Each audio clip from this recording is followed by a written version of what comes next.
အားလုံးပဲမင်္ဂလာပါချစ်သူရကျင်တာလားဒါမှမဟုတ်ခရက်ကမိမိခရက်နေတဲ့ခရက်ကမိမိကိုပြန်ချစ်စေကျင်တာလားဒါဆိုရင်တော့တချင်းလေးတစ်ပုတ်နားထောင်ရုံနဲ့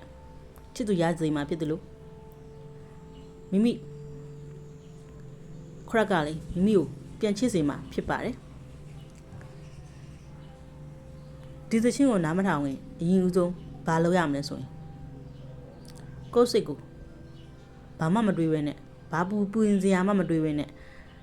ဗလာချင်းအနေထားမျိုးထားရမယ်ဘာမှမတွေးဘူးဘာမှတွေးပဲထားရမယ်ပေါ့အဓိကတော့ဘာမှမတွေးဘဲနဲ့စိတ်ကိုအေးအေးဆန်းဆန်းထားရမယ်ဒါကဘာပညာလဲမင်း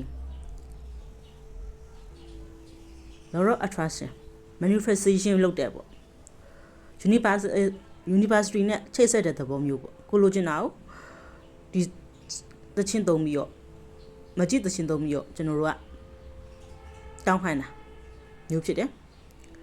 အဲ့အတွက်ဒီချင်းနားထောင်ဖို့အရင်ဦးဆုံးစိတ်ကိုလာချင်းထားမယ်မကြာခဏ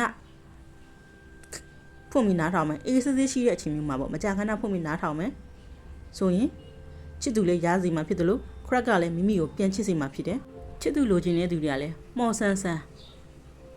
ဂျုတ်တရဲ့ချစ်သူရတတ်တယ်ခရက်ကပြန်ချစ်စေခြင်းတဲ့လူတွေကလည်း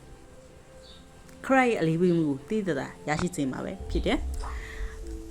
ဒီသချင်းကတော့ဝိုင်းစုခိုင်တဲ့ရဲ့ညက်လက်သချင်းကို